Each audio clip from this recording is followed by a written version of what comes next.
ನಮಸ್ಕಾರ ಕರ್ನಾಟಕ. ನಾನು ನಿಮ್ಮ ಅಡ್ವೊಕೇಟ್ ಜಗದೀಶ್.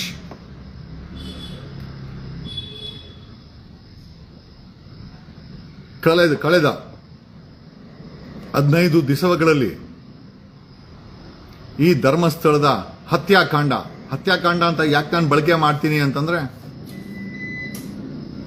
ಧರ್ಮಸ್ಥಳದಲ್ಲಿ ಆಗಿರೋದು ಒಂದೆರಡು ಕೊಲೆಗಳಲ್ಲ, ಒಂದೆರಡು ಅತ್ಯಾಚಾರಗಳಲ್ಲ, ಸಾವಿರಾರು ಕಿಡ್ನಾಪ್, ಸಾವಿರಾರು ಅತ್ಯಾಚಾರ, ಸಾವಿರಾರು ಕೊಲೆ, ಸಾವಿರಾರು ಅಕ್ರಮ ಶವ ಸಂಸ್ಕಾರ ನಡೆದಿರೋದು ಧರ್ಮಸ್ಥಳದ ಸುತ್ತಮುತ್ತಲಿ. ಧರ್ಮಸ್ಥಳದಲ್ಲಿ ಓಕೆ, ಧರ್ಮಸ್ಥಳ ಅಂತಂದ್ರೆ ದೇವಸ್ಥಾನಕ್ಕೆ ನಾನು ಹೋಗ್ತಾ ಇಲ್ಲ, ನಾನು ನೇರವಾಗಿ ಹೇಳ್ತಾ ಇರೋದು ಅಕ್ರಮವಾಗಿ ಕೊಲೆಗಳು ನಡೆದಂತ ಕಾಡಾಗಿರ್ಬೋದು, ಲಾಡ್ಜಸ್ ಆಗಿರ್ಬೋದು, ಹೋಟೆಲ್ ಆಗಿರ್ಬೋದು. ನಾನು ಈ ಪರ್ಟಿಕ್ಯುಲರ್ ಆಗಿ ಇದನ್ನು ತಗೊಂಡು, ಆಮೇಲೆ ಕಳೆದ ಸಾಕಷ್ಟು ದಿನಗಳಿಂದ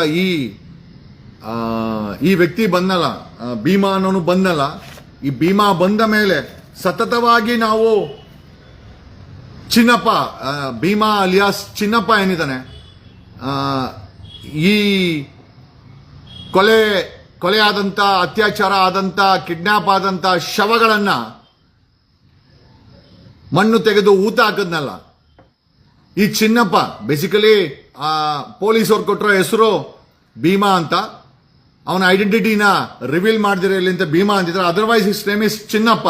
ಈ ಚಿನ್ನಪ್ಪ ಮುಂದೆ ಬಂದಾಗಿನಿಂದ ಕರ್ನಾಟಕದ ಮೂಲೆ ಮೂಲೆಗೆ ಧರ್ಮಸ್ಥಳದ ಹತ್ಯಾಕಾಂಡ ಅಂತ ಯಾಕೆ ಹೇಳ್ತಾ ಇದ್ದೀನಿ ಅಂತಂದ್ರೆ, ಏನು ಒಂದೆರಡ ಕಿಡ್ನಾಪ್ ಆಗಿರೋದು, ನೂರಾರು ಕಿಡ್ನಾಪು, ಸಾವಿರಾರು ಅತ್ಯಾಚಾರ, ಸಾವಿರಾರು. ನಿಜವಾಗ್ಲೂ ಒಮ್ಮೆ ಯೋಚನೆ ಮಾಡಿದ್ರೆ ದಿಗ್ಭ್ರಮೆ ಆಗುತ್ತೆ. ಸೊ ನಮ್ಮ ಪ್ರಶ್ನೆ ಏನಪ್ಪಾ ಅಂತಂದ್ರೆ, ಇಷ್ಟು ದಿನ ನಾವೆಲ್ಲ ನಂಬಿದ್ವಿ ರಾಜ್ಯ ಕಾಂಗ್ರೆಸ್ ಸರ್ಕಾರ ಒಂದು ಕಠಿಣವಾದಂತ ಒಂದು ಕಾನೂನು ಕ್ರಮವನ್ನ ತಗೊಳುತ್ತೆ ಅಂತ. ಬಟ್ ನಮ್ಮೆಲ್ಲರ ನಂಬಿಕೆ ಸುಳ್ಳಾಗಿದೆ.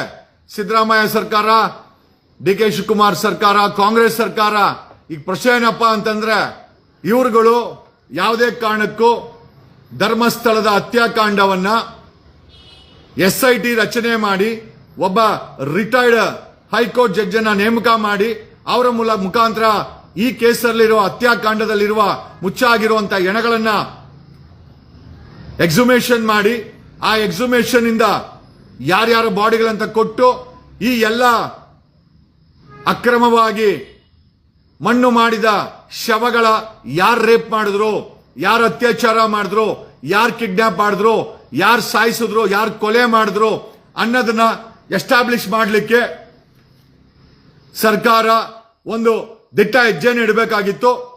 ಸರ್ಕಾರ, ಸಿದ್ದರಾಮಯ್ಯ ಸರ್ಕಾರ, ಡಿ ಕೆ ಶಿವಕುಮಾರ್ ಸರ್ಕಾರ, ಕಾಂಗ್ರೆಸ್ ಸರ್ಕಾರ, ಇವರು ಹೇಳ್ತಾರೆ ಬಡವರ ಸರ್ಕಾರ ಅಂತ.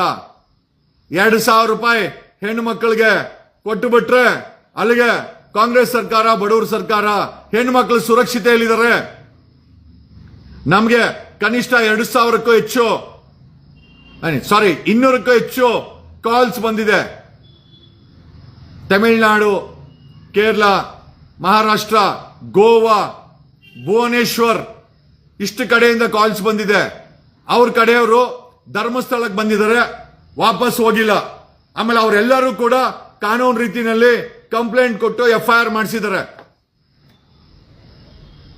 ನಮ್ಮ ಬಳಿನೇ 200ಕ್ಕೂ ಹೆಚ್ಚು ಆಕಸ್ಮಿಕವಾಗಿ ಮಿಸ್ ಆಗಿರುವಂತ ಪೋಷಕರು, ಗಂಡ, ಅಪ್ಪ ಅಮ್ಮ, ತಮ್ಮ, ಸಹೋದರರು, ಸಹೋದರಿಯರು ನಮ್ಮ ಬಳಿನೇ ದೇ ಹ್ಯಾವ್ ಟೋಲ್ಡ್, ಸರ್ ನಾವು ಮಾಹಿತಿ ಕೊಡ್ತೀವಿ, ನಾನು ಅವರನ್ನ ಸರ್ಕಾರ SIT ಸೆಟಪ್ ಮಾಡಲಿ ಅಥವಾ ಸುಪ್ರೀಂ ಕೋರ್ಟ್ಗೆ ನಮ್ಮ ಟೀಮ್ ಪ್ಲಾನ್ ಮಾಡ್ತಾ ಇದೆ. We are going to approach the supreme court, appealing supreme court ಅಲ್ಲಿ ಅಪೀಲ್ ಮಾಡಿಕೊಂಡು SIT ನ ರಚನೆ ಮಾಡಲಿಕ್ಕೆ ರಿಟ್ ಪಿಟಿಷನ್ ಫೈಲ್ ಮಾಡಿ,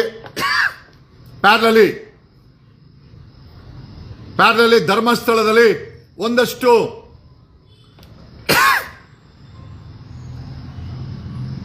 ಒಂದಷ್ಟು ಮಾಹಿತಿಗಳನ್ನ ಕಲೆ ಹಾಕಿದೀವಿ. ಅಲ್ಲಿ ಕೆಲಸ ಮಾಡುವಂತ ಕೆಲಸಗಾರರಿಂದ ಸಾರಿ ಅಲ್ಲಿ ಕೆಲಸ ಮಾಡೋ ಕೆಲಸಗಾರರಿಂದ ಒಂದಷ್ಟು ತನಿಖೆ ಮಾಡಿ ಯಾರು ಕೊಲೆ ಮಾಡಿದ್ರು, ಯಾರು ಇದನ್ನೆಲ್ಲ ಮಾಡ್ತಾ ಇದ್ರು, ಎಲ್ಲಿ ಕೂಡಾಕ್ತಾ ಇದ್ರು, ಎಲ್ಲಿ ಅತ್ಯಾಚಾರ ಮಾಡಿದ್ರು. ಆಮೇಲೆ ಈ ಭೀಮಾ ಅಲಿಯಾಸ್ ಚಿನ್ನಪ್ಪ ಏನಿದಾನೆ ಅವನೊಬ್ಬ ಅಲ್ಲ ಮುಚ್ಚಾಕಿರೋದು. ಒಂದಷ್ಟು ಹೆಣ್ಮಕ್ಳು ಇದ್ದಾರೆ, ಹೆಣ್ಣು ಮಕ್ಕಳನ್ನೇ ಮುಚ್ಚಾಕಿದ್ದಾರೆ. ಪೌರ ಕಾರ್ಮಿಕ ಹೆಣ್ಮಕ್ಳು ಮಣ್ಣು ಮಾಡಿದ್ದಾರೆ. ಅವರ ಮಾಹಿತಿಯನ್ನು ಕೂಡ ನಮ್ಮ ಟೀಮು ಕಲೆ ಆಗ್ತಾ ಇದೆ. ಒಂದಷ್ಟು ಜನರ ಈ ಧರ್ಮಸ್ಥಳದಲ್ಲಿ ಕೆಲಸ ಮಾಡೋ ಎಂಪ್ಲಾಯಿಗಳ ಬಳಿ ಒಂದಷ್ಟು ವಿಡಿಯೋಗಳಿದೆ. ರೇಪ್ ಮಾಡ್ಬೇಕಾದ್ರೆ ಯಾವ ರೂಮಲ್ಲಿ ಆಯ್ತು, ಯಾರು ಒಳಗಡೆ ಹೋದ್ರು, ರೇಪ್ ಮಾಡಿ ಯಾರು ಒಳಗಡೆ ಬಂದ್ರು, ಈ ಒಂದಷ್ಟು ವಿಡಿಯೋಗಳನ್ನ ಅಲ್ಲಿನ ಕೆಲಸಗಾರರು ತಮ್ಮ ಮೊಬೈಲ್ ಅಲ್ಲಿ ಶೂಟ್ ಮಾಡ್ಕೊಂಡಿದ್ದಾರೆ. ಅದು ಇವತ್ತ ನಾಳೆ ಒಳಗಾಗಿ ಆಕ್ಸೆಸಿಬಿಲಿಟಿಗೆ ಬರ್ತಾ ಇದೆ. ನಾನು ಯಾಕೆ ವಿಚಾರ ಹೇಳ್ತಾ ಇದ್ದೀನಿ ಅಂತಂದ್ರೆ, ವಿರೋಧಿ ಅನ್ಕೊಂಡಿದ್ದಾನೆ ನಾವೆಲ್ಲ ದಡ್ರು, ಸರ್ಕಾರಕ್ಕೆ ಒಂದ್ 3,000 ಕೋಟಿ 2,000 ಕೋಟಿ ಕೊಟ್ಬಿಟ್ರೆ ಕ್ಯಾಶು ಅಡ್ಡ ನಿಂತ್ಕೊಂತಾರೆ ಅಂತ.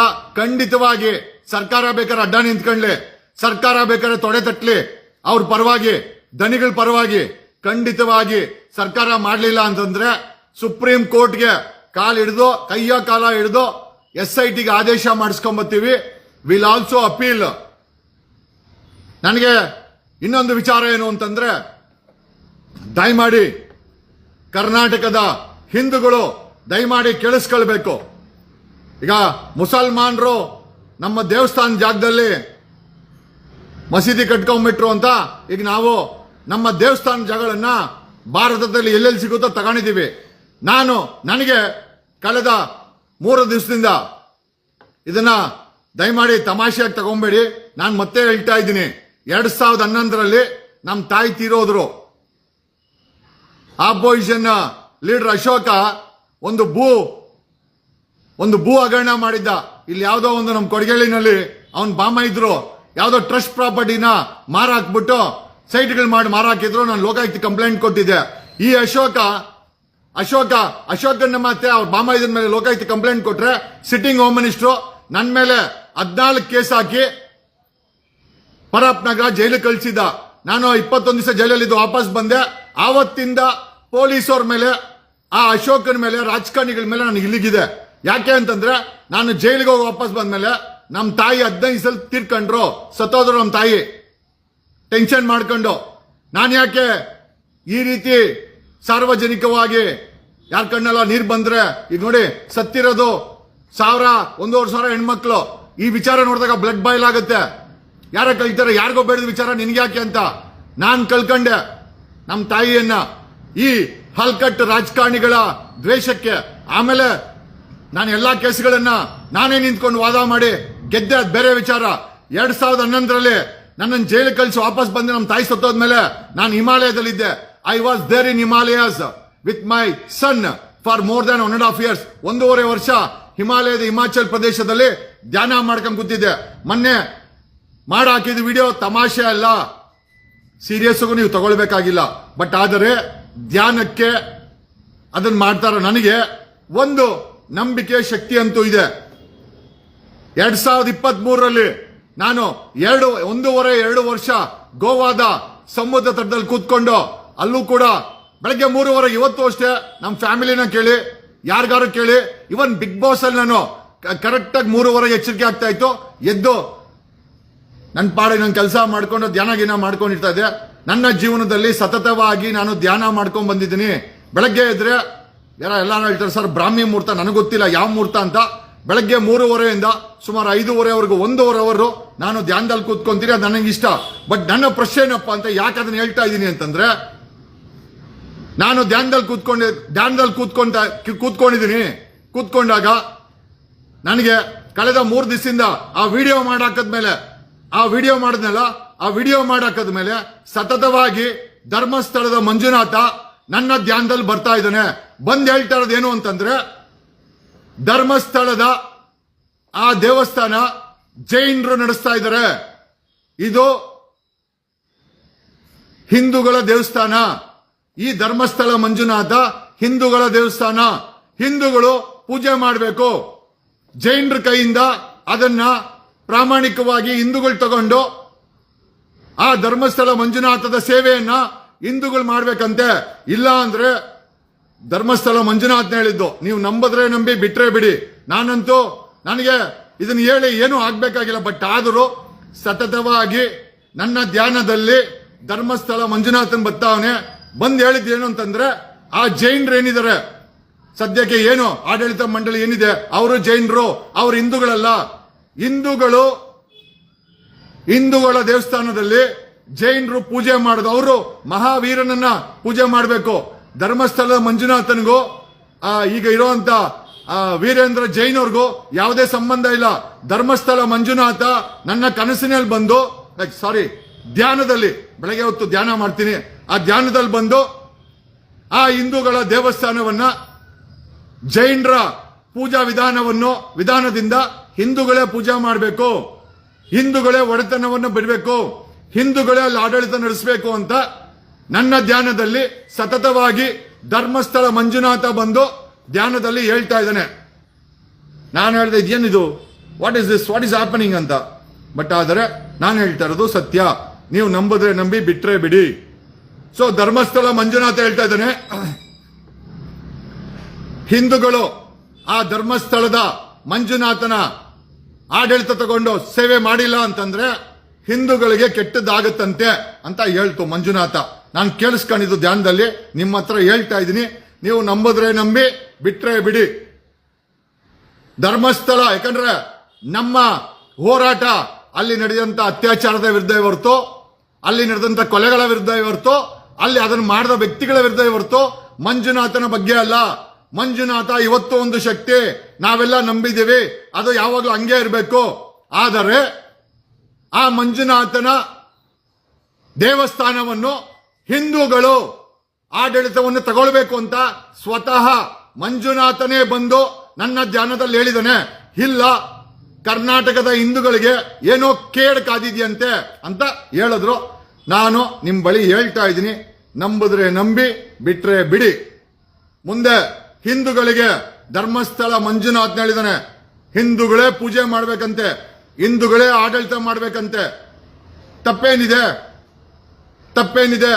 ಹಿಂದೂಗಳ ಸ್ವಾಭಿಮಾನದ ಸಂಕೇತ ಮಂಜುನಾಥ್ನೇ ಬಂದೇಳವನೆ, ಆಡಳಿತ ತಗೊಳ್ಳಿ, ನನಗೆ ಪವಿತ್ರವಾದ ಆತ್ಮಗಳು ಮಂಜುನಾಥನ ಸೇವೆ ಮಾಡಬೇಕು. ನನ್ನ ಸೇವೆನ 100 ವರ್ಷಗಳಿಂದ ನಡ್ಕೊಂಡ್ ಬಂದಿದೆ. ಈಗ ಸ್ವಚ್ಛವಾದ ಹಿಂದೂಗಳು, ಪವಿತ್ರವಾದ ಹಿಂದೂಗಳು ಈ ಆಡಳಿತವನ್ನು ತಗೊಂಡು ಸಂಪ್ರದಾಯವನ್ನ ಮುಂದುವರಿಸಬೇಕು. ಜೈನರು ಮಹಾವೀರನ ಪೂಜೆ ಮಾಡುವಂತ ಜೈನ ಕುಟುಂಬ ಧರ್ಮಸ್ಥಳವನ್ನ ಆಡಳಿತ ಮಾಡೋದು ಬೇಡ, ಮಂಜುನಾಥ್ನೇ ಹೇಳಿದಪ್ಪ. ನಂಬಿದ್ರೆ ನಂಬಿ, ಬಿಟ್ರೆ ಬಿಡಿ. ನಾನು ಇದನ್ನ ಹೇಳ್ತಾ ಇರಲಿಲ್ಲ, ಏನೋ ಒಂದ್ ದಿವಸ ಬಂದೋಗಿದ್ರು ಹೇಳ್ತಾ ಇರಲಿಲ್ಲ. ನನಗೆ ಸತತವಾಗಿ 3ನೇ ದಿವಸ ಎಸ್ಪೆಷಲಿ ಆ ವಿಡಿಯೋ ಮಾಡಿದ್ನಲ್ಲ, ಆ ವಿಡಿಯೋ ಮಾಡಿದ್ಮೇಲೆ ನನಗೆ ಬೆಳಗ್ಗೆ ಹೊತ್ತು ಮಂಜುನಾಥನ್ ಬಂದು ಧರ್ಮಸ್ಥಳದ ಮಂಜುನಾಥ ಹೇಳ್ತಾ ಇದ್ದಾನೆ, ಆ ಕುಟುಂಬ ಜೈನ್ ಕುಟುಂಬ ನನ್ನ ಪೂಜೆ ಮಾಡೋದು ಬೇಡ. ಹಿಂದೂಗಳು ಕೋಟ್ಯಾಂತರ ಸಂಖ್ಯೆಯಲ್ಲಿ ಕರ್ನಾಟಕದಲ್ಲಿದ್ದೀರಾ, ಈ ಪ್ರಾಂತ್ಯದಲ್ಲಿದ್ದೀರಾ. ಹಿಂದೂಗಳು ಆಡಳಿತ ಮಾಡಬೇಕು, ಹಿಂದೂಗಳು ಧರ್ಮಸ್ಥಳದ ಪೂಜೆಯನ್ನು ನಡೆಸಬೇಕು, ಹಿಂದೂಗಳು ಪುಣ್ಯವನ್ನ ಕಟ್ಕೊಬೇಕು, ಹಿಂದೂಗಳು ಇಲ್ಲಿ ಯಾವುದೇ ರೀತಿಯ ಅತ್ಯಾಚಾರ ಆಗಿದಂಗೆ ನೋಡ್ಕೊಬೇಕು, ಹಿಂದೂಗಳು ಧರ್ಮಸ್ಥಳದಲ್ಲಿ ಯಾವುದೇ ಕೊಲೆ ಆಗಬಾರ್ದು ನೋಡ್ಕೊಳ್ಬೇಕು. ಇದು ಸ್ವಾಮಿ ಮಂಜುನಾಥ ನನ್ನ ಧ್ಯಾನದಲ್ಲಿ ಹೇಳಿದ್ದು. ನಂಬಿದ್ರೆ ನಂಬಿ, ಬಿಟ್ರೆ ಬಿಡಿ, ನನಗೇನಾಗಬೇಕಾಗಿಲ್ಲ. ಒಂದಂತೂ ನಿಜ, ಆ ಧರ್ಮಸ್ಥಳದ ಮಂಜುನಾಥನ ಆಡಳಿತವನ್ನ, ಪೂಜೆಯನ್ನ ಹಿಂದೂಗಳು ವಹಿಸ್ಕೊಬೇಕು ಅಂತ ಸ್ವತಃ ಧರ್ಮಸ್ಥಳ ಮಂಜುನಾಥನೇ ಆದೇಶ ಮಾಡಿದ್ದಾನೆ ನನ್ನ ಧ್ಯಾನದಲ್ಲಿ. ನಂಬಿದ್ರೆ ನಂಬಿ, ಬಿಟ್ರೆ ಬಿಡಿ. ಆಮೇಲೆ ಮಂಜುನಾಥನ ಹೇಳ್ತಾ ಇರೋದಲ್ಲೂ ಒಂದು ಅರ್ಥ ಇದೆ. ಕಾರಣ ಯಾಕೆ ಅಂತಂದ್ರೆ, ಆ ಧರ್ಮಸ್ಥಳದ ದೇವಸ್ಥಾನವನ್ನ ಪೂಜೆ ಮಾಡಿ ನಡೆಸ್ತಾ ಇರೋರು ಜೈನರು. ನಮ್ಮ ಹಿಂದೂಗಳ ದೇವಸ್ಥಾನ, ಅವರ ಕುಲದೇವತೆ, ಕುಲದೇವರು ಮಹಾವೀರನ್ನ ಅಲ್ಲಿನ ಕುಟುಂಬ ಪೂಜೆ ಮಾಡ್ಕೊಂಡ್ಲಿ. ಅವರು ಇಷ್ಟು ದಿನ ಆ ಮಂಜುನಾಥನ ಪೂಜೆ ಮಾಡಿ ದೇವರೆಲ್ಲ ಚೆನ್ನಾಗಿ ಕೊಟ್ಟವನೆ. ಈಗ ಆ ಧರ್ಮಸ್ಥಳದ ಆಡಳಿತವನ್ನ ಹಿಂದೂಗಳ ಕೈಗೆ ಹ್ಯಾಂಡ್ ಓವರ್ ಮಾಡ್ಲಿ, ಹಿಂದೂಗಳು ಅಲ್ಲಿ ಪೂಜೆ ಮಾಡಬೇಕು ಅಂತ ಸ್ವತಃ ಧರ್ಮಸ್ಥಳ ಮಂಜುನಾಥನ್ ಹೇಳದ್ನಪ್ಪ. ನಂಬಿದ್ರೆ ನಂಬಿ ಬಿಟ್ರೆ ಬಿಡಿ, ನನಗೇನು ಸಮಸ್ಯೆ ಇಲ್ಲ. ಒಂದಂತೂ ನಿಜ, ಸ್ವತಃ ಮಂಜುನಾಥನ್ ಬಂದು ಹೇಳಿದಾನೆ ಅಂತಂದ್ರೆ ನೀವೆಲ್ಲ ಸೀರಿಯಸ್ ತಗೊಳ್ಬೇಕು. ಸೀರಿಯಸ್ ತಗೊಳ್ರಿ ಬಿಡಿ, ನನಗೇನು ಆಗ್ಬೇಕಾಗಿಲ್ಲ. ಬಟ್ ಒಂದಂತೂ ನಿಜ, ಓಕೆ, ಇದು ಈ ದೇವಸ್ಥಾನ ಹಿಂದೂಗಳದ್ದು, ಇದರ ಪೂಜೆ ಕೂಡ ಹಿಂದೂಗಳೇ ಮಾಡಬೇಕು ನನಗೂ ಅನಿಸಿದೆ.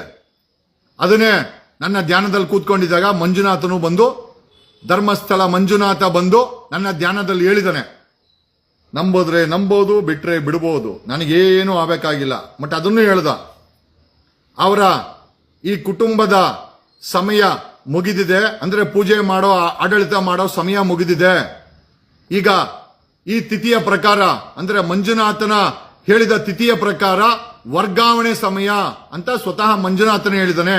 ಆಮೇಲೆ ಯಾವುದೇ ಕಾರಣಕ್ಕೂ ಆ ಕ್ಷೇತ್ರದಲ್ಲಿ ಕೊಲೆ, ಅತ್ಯಾಚಾರ, ಕಿಡ್ನಾಪ್, ಯಾವುದೇ ಕ್ರೈಮ್ ಆಗಬಾರ್ದು. ಕ್ರೈಮ್ ಆಯ್ತು ಅಂತಂದ್ರೆ ಇಡೀ ಕ್ಷೇತ್ರಕ್ಕೆ ಕೆಟ್ಟದ್ದಾಗತ್ತೆ, ಇಡೀ ಜನತೆಗೆ ಕೆಟ್ಟದ್ದಾಗತ್ತೆ, ಇಡೀ ಕರ್ನಾಟಕ ಕೆಟ್ಟದ್ದಾಗತ್ತೆ ಅಂತ ಸ್ವತಃ ಮಂಜುನಾಥನ ಧ್ವನಿ ನಾನು ಧ್ಯಾನದಲ್ಲಿ ಕೂತ್ಕೊಂಡಾಗ ಹೇಳ್ತು. ನಂಬಿದ್ರೆ ನಂಬಿ, ಬಿಟ್ರೆ ಬಿಡಿ. ಒಂದಂತೂ ನಿಜ, ಮಂಜುನಾಥನೇ ಹೇಳ್ತಾ ಇದ್ದಾನೆ, ಹಿಂದೂಗಳು ಅಲ್ಲಿ ಆಡಳಿತ ಮಾಡಬೇಕು, ಹಿಂದೂಗಳು ಪೂಜೆ ಮಾಡಬೇಕು, ಹಿಂದೂಗಳು ಆ ಹಿಂದೂ ದೇವಸ್ಥಾನವನ್ನ ಉಸ್ತುವಾರಿ ವಹಿಸ್ಕೊಳ್ಬೇಕು, ಹಿಂದೂಗಳು ಅಲ್ಲಿ ಕ್ರೈಮ್ ಆಗದಿದ್ದಂಗೆ ನೋಡ್ಕೊಬೇಕು, ಹಿಂದೂಗಳು ಅಲ್ಲಿ ಅತ್ಯಾಚಾರ ಆಗದಂಗೆ ನೋಡ್ಕೊಬೇಕು, ಹಿಂದೂಗಳು ಅಲ್ಲಿ ಹೆಣ್ಮಕ್ಕಳಿಗೆ ತೊಂದರೆ ಆಗದಂಗೆ ನೋಡ್ಕೊ. ಮಂಜುನಾಥನಿಗೆ ಆ ಪಾಪದ ಅಂದ್ರೆ ಅಲ್ಲಿ ಪಾಪ ತುಂಬೋಗಿದೆ ಅಂತ ಧರ್ಮಸ್ಥಳ ಮಂಜುನಾಥನಿಗೂ ಕೋಪ ಇದೆ. ಹಂಗಾಗಿ ನಾವು ಕೇಳೋದೇನು ಅಂತಂದ್ರೆ, ಸಾರ್ವಜನಿಕರಲ್ಲಿ ಹಿಂದೂ ದೇವಸ್ಥಾನವನ್ನ ಹಿಂದೂಗಳೇ ನಡೆಸೋಣ. ಓಕೆ, ಈ ಒಂದು ಚಿಂತೆ ಬಗ್ಗೆ ದಯಮಾಡಿ ಚಿಂತಿಸಿ. ಓಕೆ, ಜೈನರನ್ನ ಆ ದೇವಸ್ಥಾನವನ್ನ ಬಿಟ್ಕೊಡಕ್ಕೆ ನಾವು ಕೇಳೋಣ. ಈಗಿರುವಂತ ಜೈನ್ ಕುಟುಂಬ ಅವರಿಗೆ ಸಂಬಂಧಪಟ್ಟ ಧರ್ಮಸ್ಥಳದ ಮಂಜುನಾಥನನ್ನ ಹಿಂದೂಗಳಿಗೆ ಬಿಟ್ಕೊಡ್ಲಿ. ಮಂಗಳೂರಲ್ಲಿ ಬೇಜಾನ್ ಹಿಂದೂ ಇದ್ದಾರೆ, ಉಜ್ರೇಲ್ ಇದ್ದಾರೆ, ಎಲ್ಲಾ ಹಿಂದೂಗಳು ಬಂದು ಆ ಮಂಜುನಾಥನ ಸೇವೆಯನ್ನ, ಅಲ್ಲಿ ಕ್ರೈಮ್ ಆಗಬಾರ್ದು, ಹೆಣ್ಮಕ್ಳ ಮೇಲೆ ಅತ್ಯಾಚಾರ ಆಗಬಾರ್ದು. ಮಂಜುನಾಥನಿಗೆ ಈ ವಿಚಾರದ ಬಗ್ಗೆ ಬೇಜಾರಿದೆ. ಇಷ್ಟು ಜನ ಅಮಾಯಕ ಹೆಣ್ಣು ಮಕ್ಕಳ ಅತ್ಯಾಚಾರ ಆಗಿದೆ ಅಂತ ಸ್ವತಃ ಅಲ್ಲಿನ ದೈವಾಂಶಕ್ಕೆ ಬೇಜಾರಿದೆ. ಅದು ಧ್ಯಾನದಲ್ಲಿ ಕೂತ್ಕೊಂಡಾಗ ನನಗೆ ಹೇಳ್ತು. ಆಮೇಲೆ ದಯಮಾಡಿ ನಾನು ಸೂಟು ಬೂಟ್ ಹಾಕಂತೀನಿ, ಇವೆಲ್ಲ ಬೂಟ ಆಟಿಕೆ ನೋ.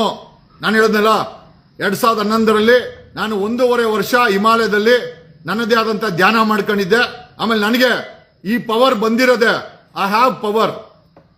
ಬೇಕಾದ್ರೆ deputy CM D K Shivakumar ಕೇಳಿ, ನಾನು ಜೈಲಲ್ಲಿ ಹೆಂಗಿದ್ದೆ ಅಂತ pin to pin D K Shivakumar ಗೊತ್ತು. ನನ್ನನ್ನ ಜೈಲ್ಗೆ ಹಾಕ್ಸಿದ್ದು ಕಾಂಗ್ರೆಸ್ ಅವರೇ. ಅಲ್ಲಿ ನಾನು ಹೆಂಗಿದ್ದೆ, ನಾನು ಏನ್ ಮಾಡ್ತಾ ಇದ್ದೆ, ಜೈಲಲ್ಲಿ ನನ್ನ ಪವರ್ ಹೆಂಗಿತ್ತು ಡಿ ಕೆ ಶಿವಕುಮಾರ್ ಗೊತ್ತು, ಕೇಳಿ ನೋಡಿ ಬೇಕಾರೆ. ಆಮೇಲೆ ಈ ಪವರ್ ನನ್ನ ಏಜ್ಗೆ, ನನಗಿರೋ ಪವರ್ಗೆ, ನಾನು ನಡ್ಕೊಂತಾರ ರೀತಿಗೆ ಒಂದಕ್ಕೊಂದು ಮ್ಯಾಚ್ ಮಾಡಿದ್ರೆ you will come to know, yes there is a blessing in disguise. ನಾನು ಏನೇ ಕಾರ್ಯ ತಗೊಂಡ್ಲಿ, ಅದು ಎಷ್ಟು ದೊಡ್ಡ ಕಾರ್ಯ ಆಗ್ಲಿ, ಒಂದು ಸತಿ ಡಿಸೈಡ್ ಮಾಡಿದ್ರೆ ನಾನು ಮಾಡೇ ಮಾಡ್ತೀನಿ. ಡೌಟ್ ಇದ್ರೆ ನನ್ನ ಕಣ್ಣಲ್ಲಿ ನೋಡಿ ಡಿಸೈಡ್ ಮಾಡ್ಕೊಳ್ಳಿ. ಓಕೆ, ನಿಮ್ಮ ಆಶೀರ್ವಾದ, ಜನರ, ನನಗೆ ವಿರೋಧಿಗಳು ಇಂಪಾರ್ಟೆಂಟ್ ಅಲ್ಲ, ನನಗೆ ಮೇಲಿರೋ ಶಕ್ತಿ ಇಂಪಾರ್ಟೆಂಟು. ಕಾಣದ ಕಡಲಿಗೆ ಹಂಬಲಿಸಿದೆ ಮನ, ಕಾಣ್ತಾ ಇಲ್ಲ ಆದ್ರೆ ಹಂಬಲಿಸ್ತಾ ಇದೆ. ಧರ್ಮಸ್ಥಳ ಮಂಜುನಾಥನಿಗೆ ನಾನು ಧ್ಯಾನದಲ್ಲಿ ಕೂತ್ಕೊಂಡು ಬಂದಾಗ ಯಾಕೆ ಹೇಳಕ್ ಬನ್ನಿಸ್ತೋ ನನಗೆ ಗೊತ್ತಿಲ್ಲ. ಅಲ್ಲಿ ನಡೆದಿರುವ ಅತ್ಯಾಚಾರಗಳಿಗೆ ಆ ದೈವಕ್ಕೆ ತುಂಬಾ ಬೇಜಾರಿದೆ. ಅಲ್ಲಿ ನಡೆದಿರುವ ಕಿಡ್ನಾಪ್ಗಳಿಗೆ ಧರ್ಮಸ್ಥಳದ ಮಂಜುನಾಥನಿಗೆ ಬೇಜಾರಿದೆ. ಆ ದಿವ್ಯ ಶಕ್ತಿಗೆ ಅಲ್ಲಿ ಮಾಡಬಾರದ ಪಾಪ ಆಗಿದೆ ಅಂತ ಆ ಧರ್ಮಸ್ಥಳದ ಮಂಜುನಾಥನಿಗೆ ಬೇಜಾರಿದೆ. ನಾನು ಧ್ಯಾನದಲ್ಲಿ ಕೂತ್ಕೊಂಡಾಗ ಧರ್ಮಸ್ಥಳದ ಮಂಜುನಾಥನೇ ಅಂತ ಹೇಳಿ ನನ್ನ ಧ್ಯಾನದಲ್ಲಿ ಈ ಆಕಾಶವಾಣಿ ಮಾತಾಡ್ತು. ನಂಬಿದ್ರೆ ನಂಬಿ, ಬಿಟ್ರೆ ಬಿಡಿ. ಒಂದಂತೂ ನಿಜ, ಶುದ್ಧೀಕರಣ ಮಾಡಿಲ್ಲ ಅಂತಂದ್ರೆ ಪಾಪದ ಆತ್ಮಗಳು ಆ ಧರ್ಮಸ್ಥಳ ಆಗಿರ್ಬೋದು, ಹಿಂದೂಗಳನ್ನಾಗಿರ್ಬೋದು ನಾಶ ಮಾಡ್ತದೆ. ಹಂಗಾಗಿ ಧರ್ಮಸ್ಥಳವನ್ನ ಆ ಪಾಪದಿಂದ ಸ್ವಚ್ಛ ಮಾಡಿ ಶುದ್ಧವಾಗಿ ನಡ್ಕೊಳ್ಳೋ ಅಂತ ಕಾರ್ಯವನ್ನ ಪ್ರತಿಯೊಬ್ಬ ಹಿಂದೂನು ಮಾಡಬೇಕಾಗತ್ತೆ. ಹಿಂದೂ ಹಿಂದೂ ಅಂತ ಹೇಳೋದಲ್ಲ. ಹಿಂದೂಗಳ ದೇವಸ್ಥಾನದಲ್ಲಿ ನಡೆದಿರುವ, ಹಿಂದೂ ದೇವಸ್ಥಾನದ ಸುತ್ತಮುತ್ತ ನಡೆದಿರುವ ಅತ್ಯಾಚಾರ, ಕಿಡ್ನಾಪ್, ಇದಕ್ಕೆ ಶುದ್ಧೀಕರಣ ಮಾಡಬೇಕು ಅಂತ ಸ್ವಯಂ ಮಂಜುನಾಥನೇ ಹೇಳಿದ್ದಾನೆ. ಓಕೆ, ನಂಬಿದ್ರೆ ನಂಬಿ, ಬಿಟ್ರೆ ಬಿಡಿ. ಇಲ್ಲ ಮಂಜುನಾಥ್ನು ಏನ್ ಪ್ಲಾನ್ ಮಾಡ್ಕೊಳ್ಳೋನೋ ಹೊಗೆ ಹಾಕಕ್ಕೆ ಹೊಗೆ ಹಾಕ್ಸ್ಕೊಳ್ಳಿ. ಓಕೆ, ಈ ಎಲ್ಲಾ ವಿಚಾರ ಹೇಳುತ್ತಾ ಲೈವ್ ಅನ್ನ ಮುಗಿಸ್ತಾ ಇದ್ದೀನಿ ಸ್ನೇಹಿತರೆ. Thanks a lot. ನನ್ನನ್ನ ಜೈಲ್ಗೆ ಹಾಕ್ಸಿದ್ದು, ನಾನು ಯಾರು ಅಟ್ಯಾಕ್ ಮಾಡಕ್ ಬಂದ್ರು, ಜೈಲ್ಗೆ ಹಾಕ್ಸಿದ್ದು ಇದೇ ಕಾಂಗ್ರೆಸ್ ಸರ್ಕಾರ. 97 ದಿವಸ ಜೈಲಲ್ಲಿ ಮಡಗರು. ಡಿ ಕೆ ಶಿವಕುಮಾರ್ ಕೇಳಿ, ನಾನು ಜೈಲಲ್ಲಿ ಹೆಂಗಿದ್ದೆ ಅಂತ ಡಿ ಕೆ ಶಿವಕುಮಾರ್ನೇ ಕೇಳಿ. ಯಾಕಂದ್ರೆ ಇಂಟೆಲಿಜೆನ್ಸಿ ಅವ್ರಿಗೂ ಇನ್ಫಾರ್ಮೇಶನ್ ಕೊಡ್ತಾ ಇತ್ತು. ನಾನು ಹೇಳಿದ್ದೆ, ನಾನು ವಾಪಸ್ ಬಂದ್ಮೇಲೆ ನನ್ನ ಬಂಧನಕ್ಕೆ ಕಾರಣ ಬೆಂಗಳೂರು ಸಿಟಿ ಪೊಲೀಸ್ ಕಮಿಷನರ್ ಅಂತ ನಾನು ಮನ್ಸಲ್ಲಿ ಅನ್ಕೊಂಡಿದ್ದಷ್ಟೇ, ಬೇರೆ ಏನೂ ಅಲ್ಲ. ದಯಾನಂದನ್ಗೆ, ಫಾರ್ಮರ್ ಬೆಂಗಳೂರು ಸಿಟಿ ಪೊಲೀಸ್ ಕಮಿಷನರ್ಗೆ ನನ್ನ ಜೀವನದಲ್ಲಿ ಆಟ ಆಡಿದ್ದಾನೆ. ಅದಕ್ಕೆ ಮುಂಚೆ ಕಮಲ್ ಪಂತು ಆ ರವಿ ಡಿ ಚಂದ್ರನ್ ಅವ್ರ ಕೇಸಲ್ಲಿ Bengaluru city police commissioner Kamal Pant ಆಟ ಆಡ್ದ. ರಿಟೈರ್ಡ್ ಆಗಿ ನಾಶವಾಗಿ ಹೋದ. ಅವನ ಮಕ್ಕಳು ಏನೇನೋ ಮಾಡ್ತಾವ್ರೆ, ಅದು ಬೇರೆ ವಿಚಾರ. ನನ್ನನ್ನು ಜೈಲಿಗೆ ಹಾಕ್ಸಿದ್ಮೇಲೆ ದಯಾನಂದ್ಗೆ ಬುದ್ಧಿ ಕಲಿಸಲೇಬೇಕು ಅಂತ ಕಾನೂನು ರೀತಿಯಲ್ಲಿ ನಾನು ನನ್ನ ಮನಸ್ಸಲ್ಲಿ ಶಬ್ದ ಮಾಡಿದ್ದು. ನಾನು ನಂಬಿರೋ ದೈವ ಕೇಳ್ಕೊಂಡೆ. ಎಸ್, ನನಗೆ ನೋಯಿಸಿದ್ದಾರೆ, 97 ದಿವಸ ಜೈಲಿಗೆ ಹಾಕ್ಸಿದ್ದಾರೆ, ಅಕ್ರಮ ಮಾಡ್ತಾರಲ್ಲ ಹೊರಗಡೆ ಇದ್ದಾರೆ, ನನ್ನನ್ನು ಶಿಕ್ಷಿಸಿದ್ದಾರೆ. ಆಮೇಲೆ ಪ್ರಮುಖನಾದವನು ಈ ಬೆಂಗಳೂರು ಸಿಟಿ ಪೊಲೀಸ್ ಕಮಿಷನರು, ಇವನಿಗೊಂದು ಗತಿ ಕಾಣಬೇಕು ಅಂತ ನನ್ನ ಧ್ಯಾನದಲ್ಲಿ ನಾನು ಅವನು ಕೆಟ್ಟದ್ದು ಬಯಸಿಲ್ಲ. ಇವನ್ ತಪ್ಪು ಮಾಡಿದ್ರೆ ಇವನು ನಾಶವಾಗಿ ಹೋಗ್ಬೇಕು, ಬುದ್ಧಿ ಕಲಿಬೇಕು ಅಂತ ನಾನು ಆ ದೈವಕ್ಕೆ ನನ್ನ ಧ್ಯಾನದಲ್ಲಿ ಹೇಳ್ಕೊಂಡೆ. ಎಕ್ಸಾಕ್ಟ್ಲಿ ನಾನು ಬಂದ 20 ದಿವಸಕ್ಕೆ ದಯಾನಂದ್ ಸಸ್ಪೆಂಡು, ಜೊತೆನಲ್ಲಿ 5 ಜನ ಡಮಾರು. ಆಮೇಲೆ ಯಾರ ಕೆಟ್ಟ ಹೆಸರು ಬಂತು, ಯಾಕೆ ಬಂತು, ನಾನು ಮಠಗಳಿಗೆ ಹೋಗಿ ಕಾಲಕ್ಕೆ ಬಿದ್ದು ಅವ್ರು ನನ್ನ ಹಿಂದೆಯವ್ರು ಅಂತ ಹೇಳಲ್ಲ. ನನ್ನ ಹಿಂದೆ ಇರೋದು ದಿವ್ಯಶಕ್ತಿ, ಮೇಲೊಂದು ದಿವ್ಯಶಕ್ತಿ ನನ್ನನ್ನು ಯಾವಾಗೂ ಕಾಪಾಡ್ತದೆ. ನಾನು ಎಲ್ಲರೂ ಹೇಳ್ತಾರೆ, ಬೀದಿಲಿ ಹೋರಾಟ ಮಾಡ್ತೀಯಾ, ಅವ್ರ ಗಲಾಟೆ ಮಾಡಿದ್ರೆ ನಾವು ಮಾಡ್ತೀವಿ, ಅವ್ರು ಹೊಡಿಯಕ್ಕೆ ಬಂದ್ರೆ ನಾವು ಹೊಡಿತೀವಿ. ಯಾಕಂದ್ರೆ ಸೆಲ್ಫ್ ಡಿಫೆನ್ಸ್ ಅದು. ನಾವೇನ್ ಸಾಚ ಅಂತ ಹೇಳಲ್ಲ. ನಮ್ಗೆ ಪೆನ್ ಹಿಡಿಯೋದು ಗೊತ್ತು, ನಮ್ಮನ್ನ ಅಟ್ಯಾಕ್ ಮಾಡಕ್ ಬಂದಾಗ ಗುಂಡು ಆರಿಸಿದ್ದು ಗೊತ್ತು ನಮ್ ಗನ್ಮೆನ್ನು. ನಾನು ಹೇಳೋದೇನು ಅಂತಂದ್ರೆ, ನನ್ನ ಮೇಲೆ ತೇಜೋವಧೆ ಮಾಡೋದು, ನನ್ನ ಮೇಲೆ ಅಕ್ರಮ ಮಾಡಿದ್ರೆ ನೀವೇ ನಾಶ ಹೋಗ್ತೀರಾ. ನನ್ನನ್ನು ಎದುರಾಕೊಂಡವನು ಯಾವನು ಉದ್ಧಾರ ಆಗಿಲ್ಲ. ತಡ ಆಗಿರ್ಬೋದು, ಉದ್ಧಾರ ಅಂತೂ ಆಗಿಲ್ಲ. ಓಕೆ, ಅವರು ಹೆಚ್ಚು ಕಮ್ಮಿ ನಾಶನೇ ಆಗಿದ್ದಾರೆ. ದಯಾನಂದ್ ಬಗ್ಗೆ ಒಳ್ಳೆ ಒಪಿನಿಯನ್ ಇತ್ತು. ಯಾವಾಗ ನನ್ನ ವಿಚಾರದಲ್ಲಿ ಹುಚ್ಚಾಟ ಆಡ್ನೋ, ಈಗ ನೋಡು 1000ಕ್ಕೂ ಹೆಚ್ಚು ಹಣ ಬಿದ್ದೋಗವೆ.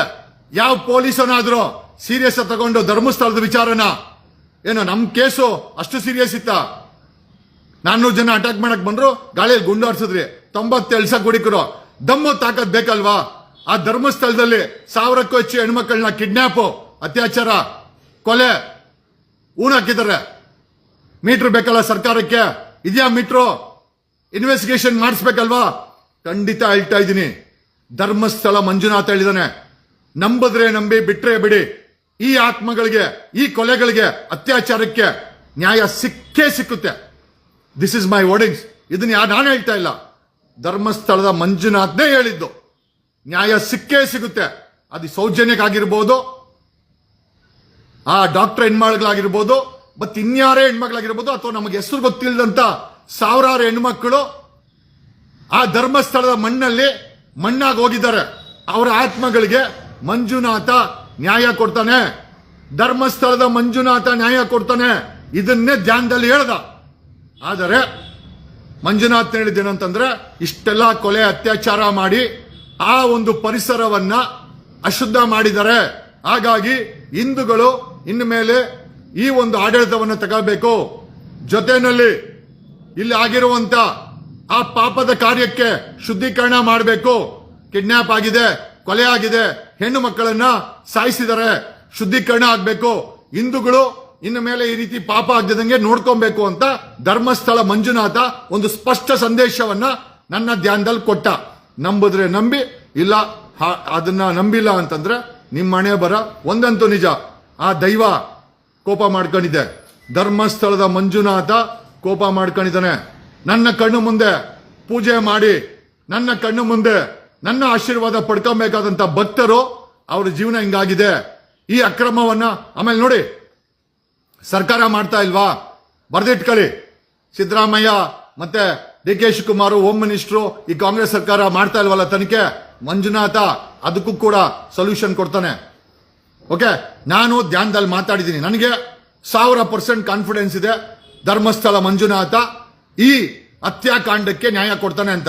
ಅದು ಸರ್ಕಾರ ಉಚ್ಚಾಟ ಮಾಡಿದ್ರೆ, ಸರ್ಕಾರದಲ್ಲಿ ಯಾರು ಉಚ್ಚಾಟ ಮಾಡ್ತಾವ್ರೆ ಮಂಜುನಾಥನ್ ಗೊತ್ತಿದೆ. ಮಂಜುನಾಥ ಅವ್ರಿಗೆ ಕಳೆ ಬರ ಓಪನ್ ಮಾಡ್ತಾನೆ, ಅಂದ್ರೆ ಸಾವಿನ ಬಾಕ್ಸ್ ಅನ್ನ ಮಂಜುನಾಥ ಓಪನ್ ಮಾಡ್ತಾನೆ.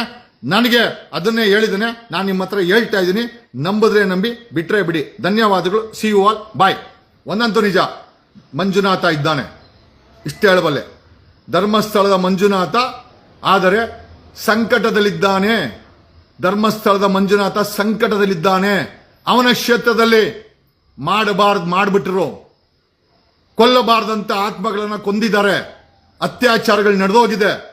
ಆ ದೈವಕ್ಕೆ ಈ ವಿಚಾರದಲ್ಲಿ ಸಂಕಟ ಇದೆ. ಆ ದೈವಕ್ಕೆ ಸಂಕಟ ಬಂದ್ರೆ ಸಂಬಂಧಪಟ್ಟವರೆಲ್ಲ ನಾಶ ಹೋಗ್ತೀರಾ. ಏನೋ ವೇಟ್ ಅಂಡ್ ವಾಚ್. ನಾನು ಹೇಳೋದನ್ನ ಹೇಳಿದ್ದೀನಿ ಗುರು. ನಂಬಿದ್ರೆ ನಂಬಿ, ಬಿಟ್ರೆ ಬಿಡಿ. ಓಕೆ, ನಾನು ಹೆಚ್ಚಾಗಿ ನಿಮ್ಗೆ ಹೇಳಕ್ಕೆ ಏನು ಹೋಗಲ್ಲ. Okay, thank you.